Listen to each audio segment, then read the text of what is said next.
Israel और Iran के बीच जंग तेज होती जा रही है। युद्ध के बीच ईरान ने बड़ी चेतावनी दी है। ईरान ने कहा है कि जब तक इजरायल हमले करता रहेगा तब तक ईरान भी जवाबी हमला करता रहेगा। ईरान के विदेश मंत्रालय की तरफ से कहा गया है कि अगर संघर्ष को रोकना है तो पहले इजरायल को हमले बंद करने पर मजबूर किया जाए। इधर इजरायल ने सोमवार की शाम ईरान की राजधानी तेहरान में एयर स्ट्राइक की। इजरायल की वायुसेना ने तेहरान में एक न्यूज़ चैनल की इमारत पर बम गिराए। जिस वक्त न्यूज़ चैनल की बिल्डिंग पर हमला हुआ उस वक्त एक एंकर लाइव शो होस्ट कर रही थी। तभी अचानक वहां धमाका हुए जिससे एंकर बाल बाल बच गईं और थोड़ी ही देर में पूरे स्टूडियो में धुआं भर गया। वहीं इमारत के आसपास मलबों का ढेर नजर आया। इजरायल की डिफेंस फोर्स ने तेहरान में हमले का एक वीडियो जारी किया है।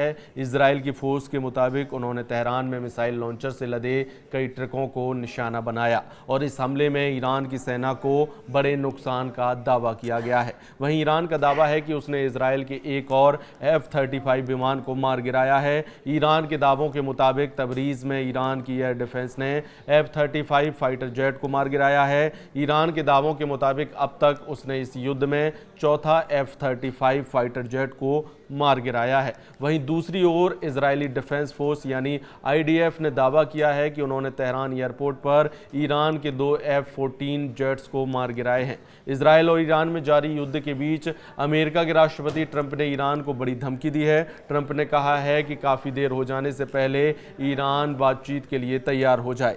G7 शिखर सम्मेलन में ट्रंप ने कहा कि ईरान ये युद्ध नहीं जीत रहा है, इससे पहले कि बहुत देर हो जाए ईरान की सरकार को बातचीत कर लेनी चाहिए। ईरान के सुप्रीम लीडर खामनेई को लेकर इजरायल के PM बेंजामिन नेतन्याहू ने बड़ा बयान दिया है। नेतन्याहू ने कहा कि हम खामनेई की हत्या से इनकार नहीं करते। उन्होंने कहा कि खामनेई की हत्या से ईरान के साथ संघर्ष बढ़ेगा नहीं बल्कि खत्म हो जाएगा। इजरायल ने ईरान के आसमान पर कब्जे का ऐलान कर दिया है। इजरायल ने अब तेहरान को खाली करने की चेतावनी दी है। बेंजामिन नेतन्याहू ने धमकी दी है कि ईरान के एटमी अड्डे और मिसाइल बेस जल्द से जल्द तबाह कर दिए जाएंगे।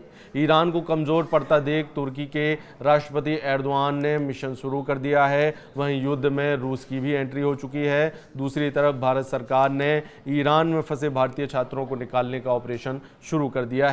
खबर है कि ईरान 100 से ज्यादा भारतीय छात्रों का पहला बैच छोड़ेगा और ईरान से आर्मेनिया की सीमा तक पहुंचेंगे और फिर आर्मेनिया से छात्रों को फ्लाइट के जरिए भारत लाया जाएगा।